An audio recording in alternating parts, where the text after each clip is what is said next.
гол хэлцлүүдээс амтдагч гэх юм уу те. Ер нь бол энэ удаагийн төсвийн тодтол ямар хэлбэрээр онцлогтойгоор орж ирэх юм гэж судалж үзсэн. Урсгал зардлаас хамлардаг хэр хэмжээний одоо зардал таньж байна. За эхлээд хэдүүл ер нь ямар хуулийн үндслээр одоо энэ удаагийн тодтол хийгдэх вэ гэдгээс эхлэе. За тэгэхээр одоо 25 оны төсөв маань төсвийн жил маань дундаа орж ирж байна. За ер нь тодтол хийх үгүй гэдэг асуудал бол аль хоёрдугаар удирлаас л эхэлсэн шүү дээ, тийм ээ. За тэгэхээр энд хэд хэдэн хүчин зүйлүүд байгаа 6 сар хүргэсэн. За тэгэхээр хамгийн нэгдүгээр төсвийн хэмнэлтийн хууль байна. Төсвийн хэмнэлтийн тухай хуулийн 13.1 13.1-ийн 2 гэсэн залтууд дээр юу байгаа вэ гэхээр одоо 2023 онд орсон өөрчлөлт шүү.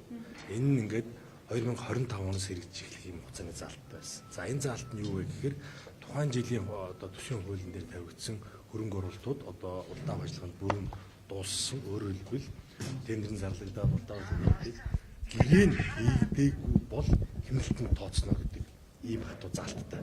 За энэ хуулийн залт бол энэ жилээс хэрэгжиж эхэлж байна. За тэгэхээр энэ хуулийн залт бол маш чухал өндөр ач холбогдолтой залт. За юу вэ гэхээр за төсөв одоо засгийн газар дээр төсөөлөгдөөд их хурл дээр одоо хилцэгдээд ингээ батгахад гарахад бол нэлээд өөрчлөлтүүд ордог хөнгө оруулалтын төслүүд дээр ялангуяа. За ингээд бэлтгэл ажил муутай ч юм уу эсвэл одоо улдаан ажиллагааны шаардлагууд хангагдаагүй ийм төслүүд за мөн одоо хангагдсан байлаач энийг маш яаралтай одоо зохион байгуулах асуудлууд маш том хариуцлагын асуудал байдаг. Тэгэхээр худалдаа авах ажиллагааг бол эхний хагас жилийн дотор гэрээ хийгдээгүй бол бүтээн байгуулалтын ажил сүүлийн хагас жилийн дотор хийгдэнэ гэдэг бол ер нь л одоо гүйцэтгэлийн бодит байдал дээр худлаа байдаг. Тийм учраас төсвийн ерөнхий захирагч нарыг одоо илүү их хариуцлагажуулах, за дээрээс нь одоо төсөв төлөвлөх явцад одоо бэлтгэл ажлыг бүрэн хангасан ийм хөрөнгө оруулалтуудыг төслүүдийг одоо төсвүүдээр баталж явах ийм зарчмыг хатуу сануулгах, хатуу баримтлах үүднээс энэ бол маш том ийм сайн хөшүүрэг ийм заалт юм байна. За ингээд 5 сарын 31-ний хүлээгээд 5 сарын 31-ээр одоо төсвийн ерөнхий захирагч нараас улдаан ажиллагааны мэдээг авахад нийтдээ 535 тэрбум төгрөгийн төсөл арга хэмжээнд гэрээ хийгдээгүй. За тэгэхээр энэ бол шууд 5 сарын 31-нд төрийн хэмнэлтийн тухай хуулиар шууд одоо хэмнэлт болж байна гэсэн үг. За тэгэхээр нөгөө төсвийн одоо орлого дуснаас болоод үүсч болзошгүй алдагдал маань одоо жол ийцрүү 2.3 их найд гэсэн ийм судалгаа өрчсөн байдлаар гарч байгаа. За тэгэхээр энэ 2.3-ийн маань 535 тэрбум төгрөг нь одоо 5 сарын 31-нд төрийн хэмнэлтийн хуулиар ийм одоо хуулийн дагуу одоо бий болчихж байна гэсэн үг. Тэгэхээр цаашаа одоо яг төсвийн тодтголоор бид 1.8 их найд төгрөгийн ийм одоо дүнтэй тодтол хийх шаардлага үүсэж байна гэсэн үг. За тэгэхээр тодтол хийх хэсгийг талаар бол одоо ерхий сайд улсын их хурл дээр одоо өөрийнхөө бодлогыг хэлцүүлэхтэй хийсэн байгаа. За цаашдаа төр одоо энэ эдийн засгийн хүндрэлтэй, эдийн засгийн юм сорилттой ийм үеийг төр одоо өөрөөсөө эхэлж бид одоо урсгал зардал хөрөнгө оруулалтуудаа илүү оновчтой болгох, за төрийн одоо бүтцийг илүү их одоо чадамжтай байдлаар одоо цомгох, өөрөөр хэлбэл одоо бүтээмжийг нэмэгдүүлэх ийм одоо зорилготойгоор одоо төсвийн болон одоо төрийн захиргааны засгийн газрын бүтэц болон энэ одоо бүрэлдэхүүнүүд дээр өөрчлөлтүүд оруулнаа.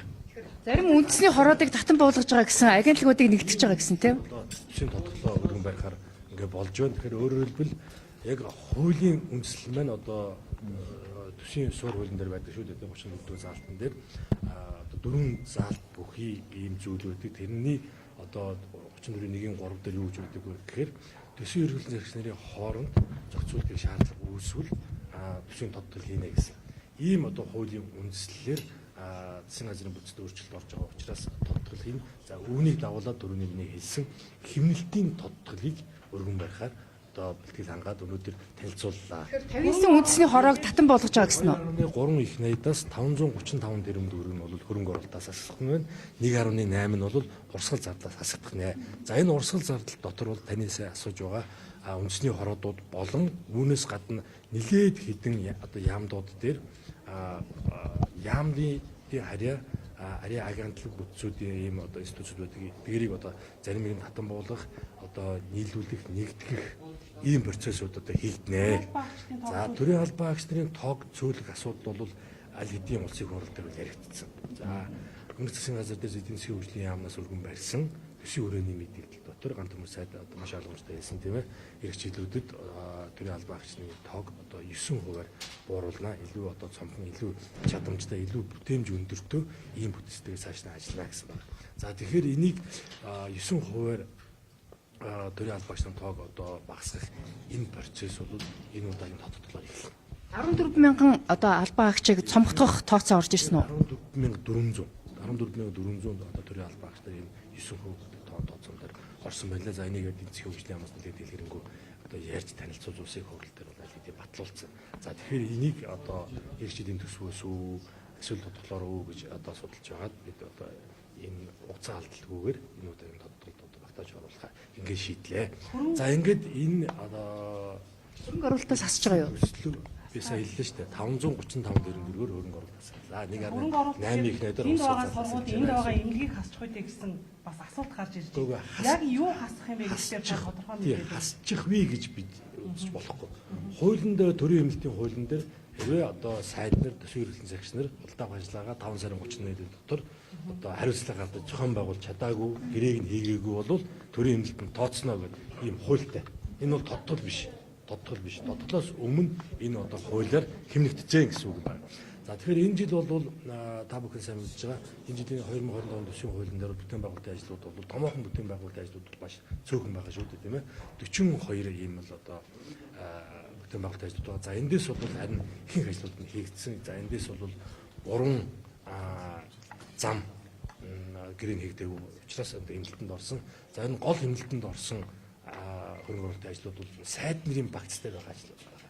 Сайд нарын багц дээр салбар салбарын худалдаа авах ажиллагатай ийм бүтээн байгуулалтын хэсэг илүү одоо хөрөнгө бэлтгэх худалдаа авах ийм ажлууд одоо эмнэлтэнд орж байна гэсэн үг.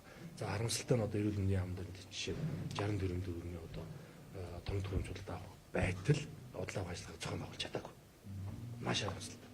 Та бүхэн санаж байгаа тийм ээ 2024 онд бид 25 онд төсөв хийж намаржингаа юу боллоо. Нэлээд юм болж одоо сайд нарын энэ одоо багц төсвүүдийг одоо хамгаалж гарч ирсэн боловч харамсалтай нь одоо сайд багц дээрээс нийтдээ энэ 325-ч бараг 70% сайдны багц байгаа. Багцд башин барилга бол биш. Надад худалдаа авах ажиллагааны тоног төхөөрөмж ийм зүйлүүд байгаа гэсэн үг. 3 дугаар станцын осолтой холбоотой шинэ зардал орж ирэх үү? Энэ хугацаа бол одоо цаашдаа төсвийн эрхлэгч сайднарт бол маш том тохиол болох ёстой.